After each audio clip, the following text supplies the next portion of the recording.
in the beginning, when I was a personal trainer, that's one of the vivid ones I really remember.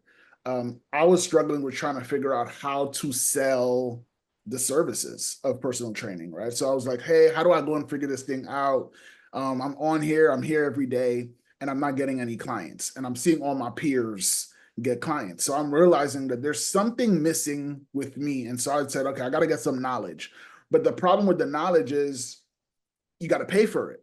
And I ain't making no money selling personal training. So how am I going to go ahead and pay for it? So that was one obstacle where I was like, I needed that guidance, that mentor, but I didn't know how to go ahead about getting it. And so one of the things that I did with my lack of money, I knew I had to go and make up for the lack with something more. So I was like, I got to be more creative. So there was a conference I wanted to attend. I think it was probably like $300, $400, and I didn't have $300, $400. So instead of letting the obstacle of what you didn't have stop you, I said, well, what do I have?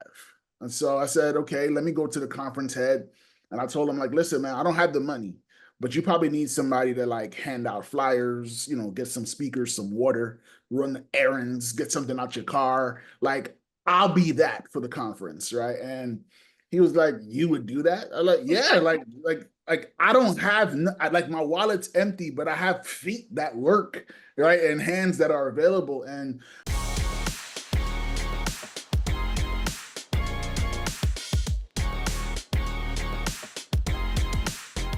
hey everybody, I'm back with another episode of So Success Stories. And today I'm so excited to be talking to my friend, my new friend. He is my buddy now, Geo Derice. And Geo is the founder of First Book Done. But he also, how I even came to know Geo is he does Facebook ads. And so he has been helping me in my business. And one thing I really, really like about Geo is that he gets me and he gets my business, he gets what I'm talking about. Another thing I really like is he believes in me and he believes in what I'm doing. So it's just been an awesome pleasure to work with Geo and to get to know Geo better. And I'm excited to get to know him even better right now. So Geo, tell us a little bit about yourself. yeah, super excited to be on here to have this conversation with you. I'm from Brooklyn, New York, born and raised.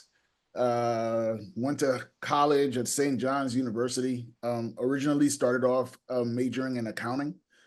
Quickly made a left turn and got off, not left turn, got off that highway and went into sports management. Quick funny stories. I always thought I loved accounting. I love math. Like I'm the kid that, when I was a kid, I struggled to do math, but if you put the equation in the terms of money, I got the answer automatically. So I knew money and I was going to be friends. But then when I did accounting, I was like, yo, I'm just going to do people's income taxes for the rest of my life because it was so easy to me. I did it in high school. And when I went my freshman year to that accounting class summer, like I was like, yo, where's the 1040? They're like, yeah, we account receivables. I'm like, this is a whole different language. I like, this is not for me. I'd never been a poor student. But that was one of the first moments where I suffered failure. Like I wasn't the head of the class. So I went to sports management. From there, I became a personal trainer.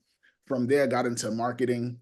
After doing personal training for 2, 3 years, it just wasn't authentic. I was telling people, hey, don't go to McDonald's and then go to McDonald's right after. I told you not to go.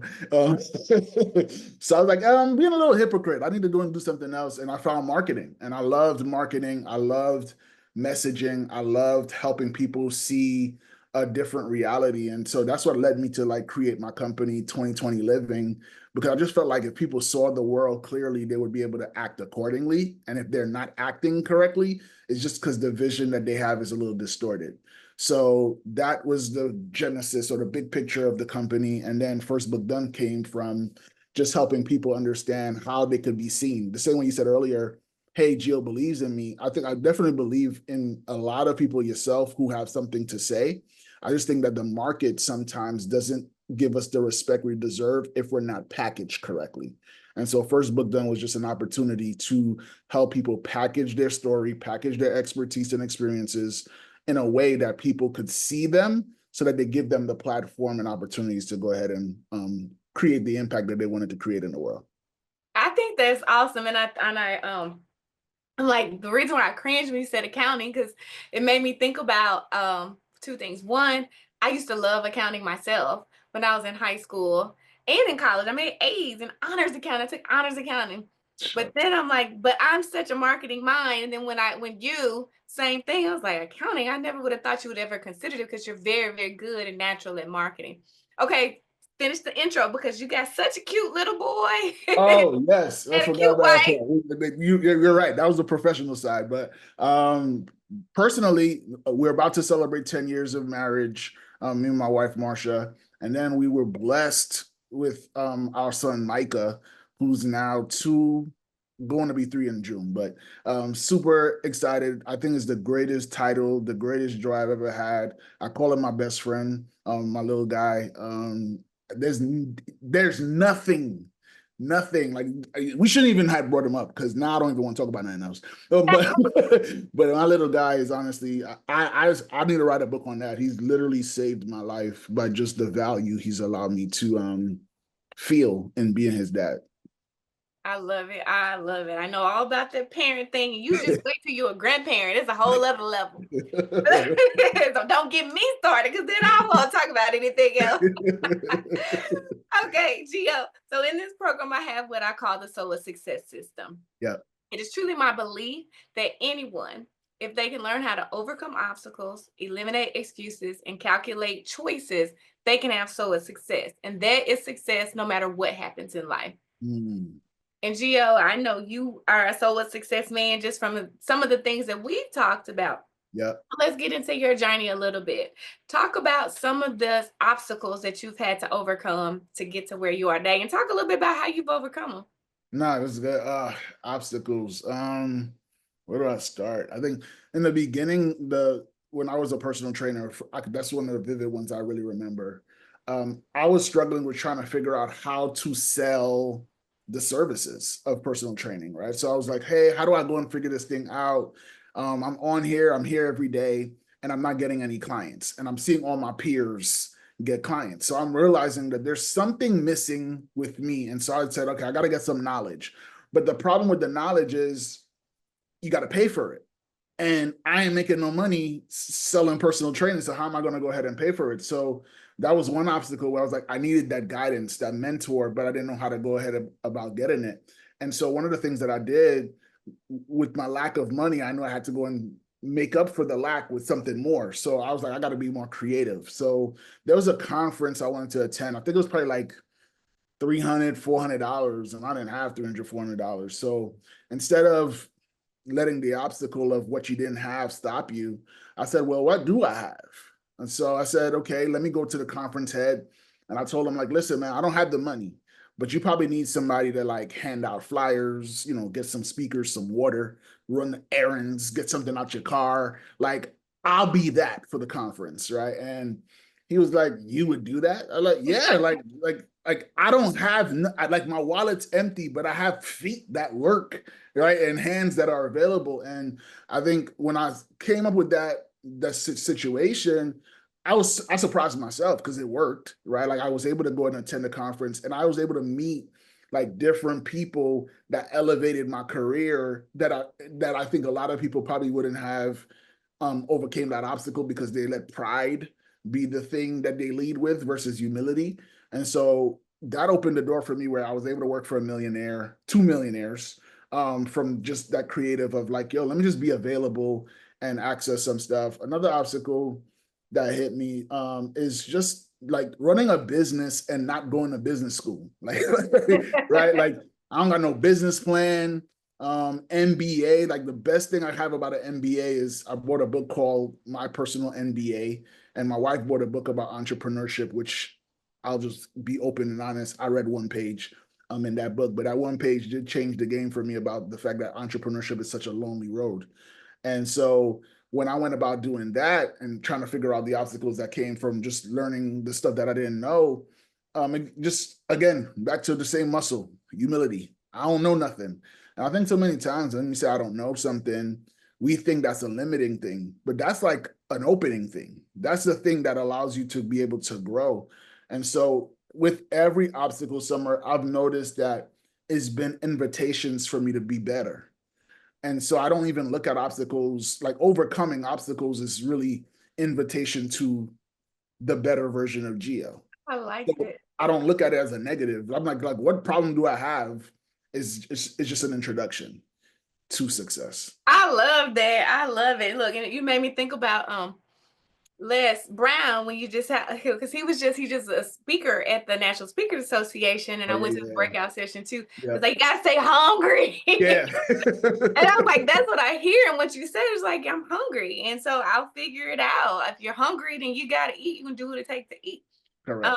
I love it. I love it. I love it. We'll talk about the second part of the SOA success system, which is eliminating excuses. And I kind of heard that in the Yeah, that, but talk a yeah. little bit more about some excuses you've had to eliminate on your journey. Um, resumes, right? The jobs I've gotten, I was like, I'm not qualified. Like who am I to go and be a marketing director or be the head of a marketing department? Like I took one class. Like you said you were surprised I did accounting. I took one class of marketing in college and I got a C. So it wasn't like I killed it. Right. But I was like, yo, these people are shaping the way people make decisions, right? So when I think about these excuses that you talk about and trying and eliminating them, I realize like you can't have results and reasons, right? So the reasons is like, man, you know what, I can't do this because that's a reason. I realized like I can't have both. And at some point, and I won't lie, like I've made excuses for why I can't do something, right? So I'm Haitian American, right? And a lot of times with public speaking, which you know I speak as well, I was always hesitant because I'm like, yo, like I don't know, my vocabulary ain't that good. I'm not gonna win no spelling bees, and I'm not gonna tell you a word that you got to look up in a dictionary. Like my vocabulary is very limited, and so I thought that that eliminated me from being able to be what I thought I could be. And you just go down. I'm not tall enough. I'm not. I don't look this way. I wear glasses. I'm a little heavy. Like you're like right, I was husky. Like that was the word back in the days. Husky. Not well rounded or whatever. And so I think of all the excuses. Even what you said. Like my parents are not of business background. They're blue collar workers who went to work for 40 years, did what they were supposed to do. And so I have these, what I would call legitimate excuses for why I should have shortcomings. But then at the end of the day, you can't, you could keep them or you could do what you say in your format of eliminating them so that you could go and have this empty space to fill it with the excellence that you know you have within you. So I can't, so the eliminating of the excuses that you talk about is legit and it's real, but it really comes from you having a deep belief in yourself and knowing that there's something greater. And you can't, like I said, TD Jake said it one time. He said, you can't catch new things if you're holding on to old ones. Right. Right. So he's like, he did an illustration where he had somebody hold a beach ball and he threw a beach ball at the person and the person didn't catch it. He said, why you didn't catch it? She said, because I was holding on to something. And he was like, exactly. The minute you let that go, you're opening up yourself to be able to receive. And I never forgot that because I started to realize that the excuses, they were like me, leaving me as a parked car. Like I couldn't go nowhere from it. And I was like, man, why am I not being able to move forward? Not realizing that the excuses literally just leaves the car in park. If I let go of the excuses, eliminate the excuses, as you say, then I open up myself up for opportunities to be able to do something better. I love it. You know, you said something else that made me think about one of the presentations that I do is called The Unlikely Leader. And in that Mm, presentation, I talk about how I became the president of the National Alumni Association for the University of Memphis. And my first thought was, me, I'm black, I'm young, and I don't have a whole lot of money, right? Compared to the people who have been in that position before me. mhm. But then what I learned was that I was chosen because Wow. I was a minority. They wanted a minority. I was young. They wanted somebody younger to connect with younger alumni. And the money part didn't matter. It didn't matter. It was the other things. I was exactly what they wanted. And Wow. so what you just made me think about when you just said being Haitian American, your vocabulary was limited. You might not was okay when you speak to college students, because I know that's who you speak to mostly as well. we need to be just real and honest and upfront and easy to talk to, right? Yeah, yeah. Exactly. You were exactly what you were supposed to I be. love that. A question for you. I know you're supposed to be asking a question, but like, why do you think we can't see that we are the perfect choice?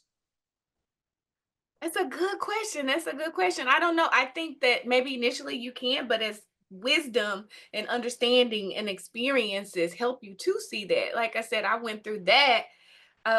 I think when was that, 2019, when that was my experience, and I was so nervous and I was so scared, and I'm just like, how did this happen? I'm not gonna do a good job, all the imposter syndrome Yeah, things. And then once I got in the role and I understood, like, I see things that I couldn't see before.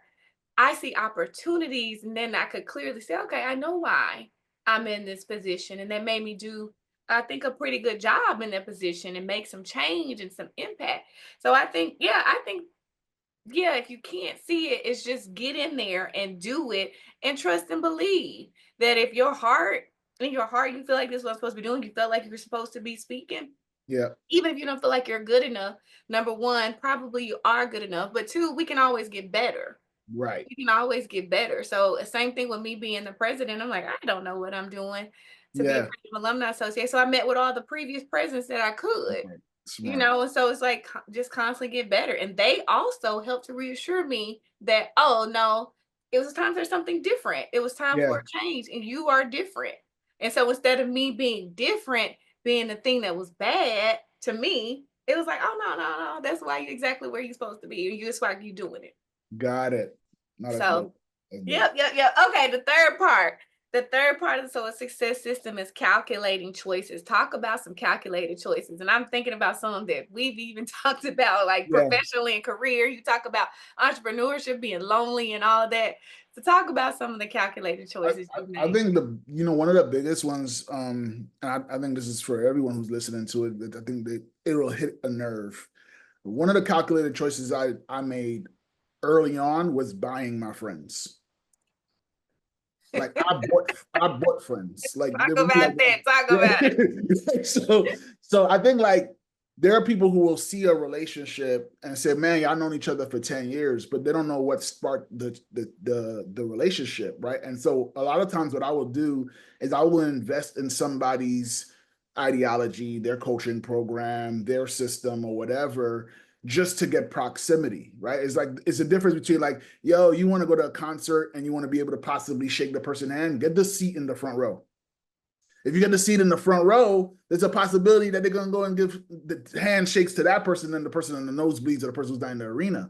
So what I learned was like, yo, if I go and pay for this coaching program, he has to talk to me, right? Like you got to talk to me now, right? And so at that point, that's when the person gets an opportunity to finally get to meet me, and then they find interest. Oh wow, Geo, like you, I like the way you think, and what will start it off as a business relationship becomes partnerships that eventually becomes friendships where now the person who you thought you had to send an email and that email went to 5 different people before it got to the person, now that person's on your phone and they're calling you when they're at the airport to kind of kill time, and now that's your friend now. But how did it start? I opened up my wallet, I swiped my credit card, and I said, this person, I don't even care the context of how we start this relationship.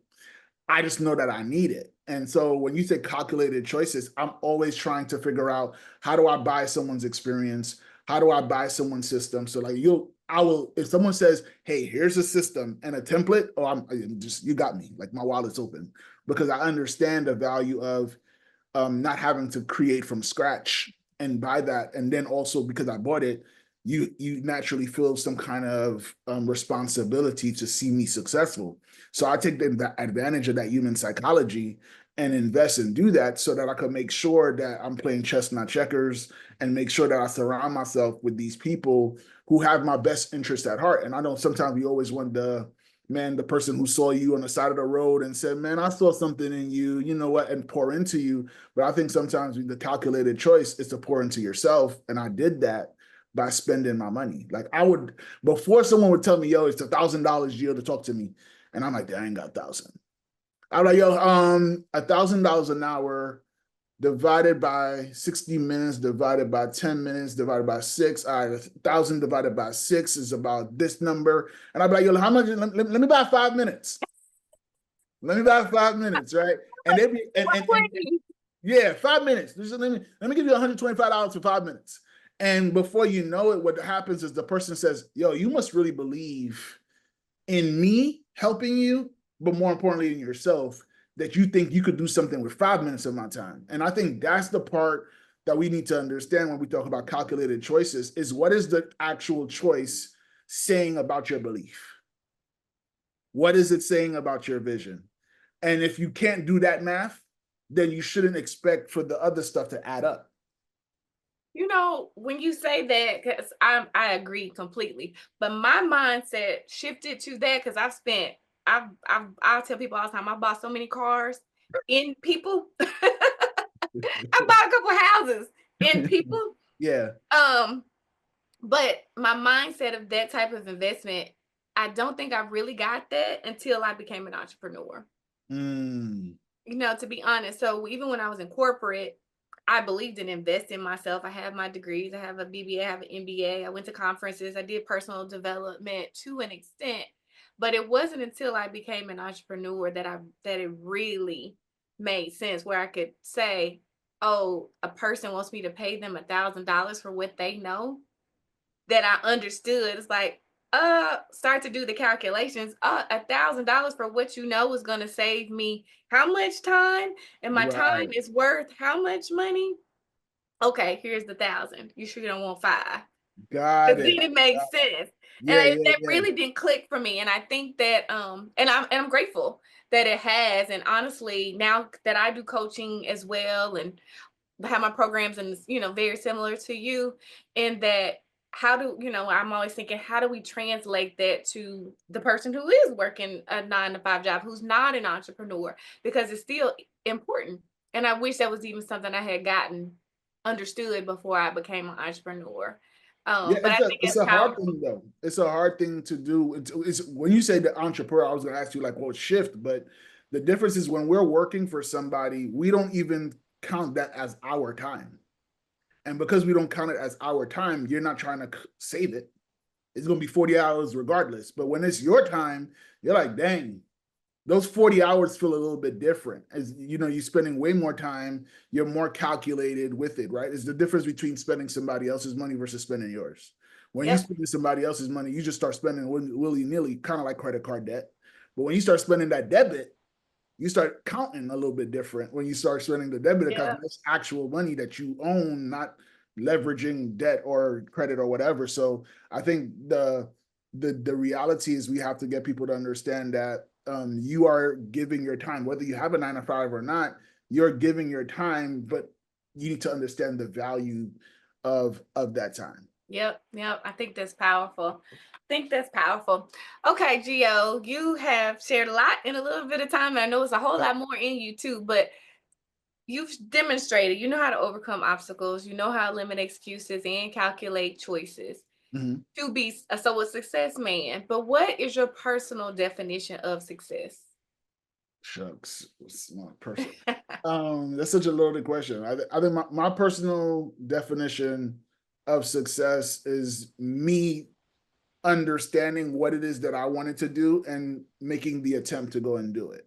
I think, and that's something that I've learned over time. In the beginning, it was always like the outcome. Like it's got to be the outcome. It's got to be the outcome. Success is an outcome. I've learned over time that success is the journey, like we're talking about right now. And I wish more people would talk about the journey part of it, which is I'm so grateful that you even do this in the first place because everybody's worried about the destination they entered in the GPS, but no one's talking about the turn by turn. No, right? Like the turn by turn is different. That's Yeah. And so I good. think that's the part of it where I would say I'm just grateful for the turns. Like I'm still driving. Like that's my definition of success. My definition of success is the car is still on the road. It's not perfect. Not every day is what is deemed success in the eyes of others. But my definition of success is are you still driving? I like that. I like it a lot because sometimes it's hard to still drive, right? Yeah. Sometimes it's Yeah. hard to still go. But yes, I love it. You are successful if you're still going. I even like that. I think about, some of my favorite people are people who have failed because why? You can only fail if you're trying. Yep, yep, You can only fail if you're 100%, trying. And so just 100%. like you said, just making the attempt, and that is success. I love it. One last question for you is, what is one piece of advice you would give someone who is watching this, who wants to be successful, but they have obstacles, whatever their obstacles might be? What's one thing you would tell them? I would say reframe what you're doing from, and when I say reframe it, I would call it an experimentation. I want you to just experiment. I think the reality of why we have such a hard time is because we've defined success and it only has one choice. There's no A to Z. It's A. And if it ain't A, it's failure. Experimentation, the reason why I say reframing it in that way is because when you do an experiment, there is no fail.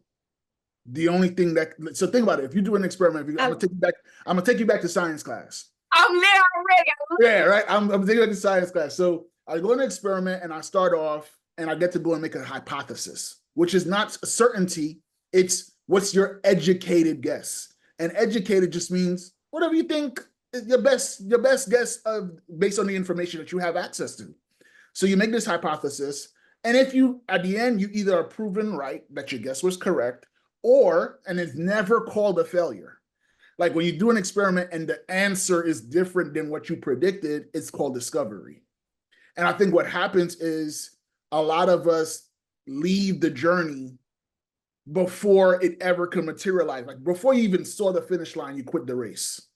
I want you to experiment, because if you experiment, you'll be on the road, like we just talked about in the previous question. And if you're on the road, you're going to see what the next stop is. It's going to crystallize. It's going to get more clearer. So by changing the definition of what you're doing to an experiment, you kind of are not lowering your expectations, but the emotional weight of it. And if you eliminate the emotional weight of it, you'll get to a point where instead of emotions, you get excitement. Because you're gonna start to, now you're gonna be like, oh snap, like it's right there. Oh my, I would, and here's what happens, and I know you've experienced this. We'll have a definition of what success is, and then when we achieve what actually success is, we'll literally redefine it and say, I never thought it would be this, right? And so we're not most of the time wrong, and that's the beauty of it. Like the beauty of entrepreneurship that I love is that you don't have, Mark Cuban said it like this, you just gotta be right once. You just gotta be right once. I can't tell you how many people I've worked for that we have a 10% success rate. And you're like, 10%, that sucks. Yeah, like it sucks if we're doing a math test and I got a 10 out of 100, but 10% success rate in a business, we're not thinking about that 10% is a seed. That seed could give fruit to a tree, and that tree could have many branches that got a bunch of different apples on it. So I want people to not discount themselves. Like, don't shoot yourself in the foot like that. If you was gonna shoot yourself in the foot, you would be like, oh my gosh, like I'm not pulling the trigger, right? But if somebody else just did it and you just like, oh man, that was just, I didn't even see it coming. I don't want you to do that to yourself. Like experiment, play, and discover is what I would say is my best advice, because I've found the answers on the road. I didn't find the answers window shopping the journey. So just keep driving. Yeah, I love it. Just keep driving. Just keep driving. Just keep driving. Geo, this was great. I knew you would drop some gems, some Geo's gems. Yeah, there you go. You would drop some gems, and this was good. This was fun. That was great. I'm so grateful that look, shout out to Odell Bazell for connecting us. Yeah. Another awesome person, speaker, entrepreneur as well. I'm glad he connected us, and this was good. I'm glad you're my friend now, and thank you for sharing your success story. My pleasure. Thank you for having me. Absolutely.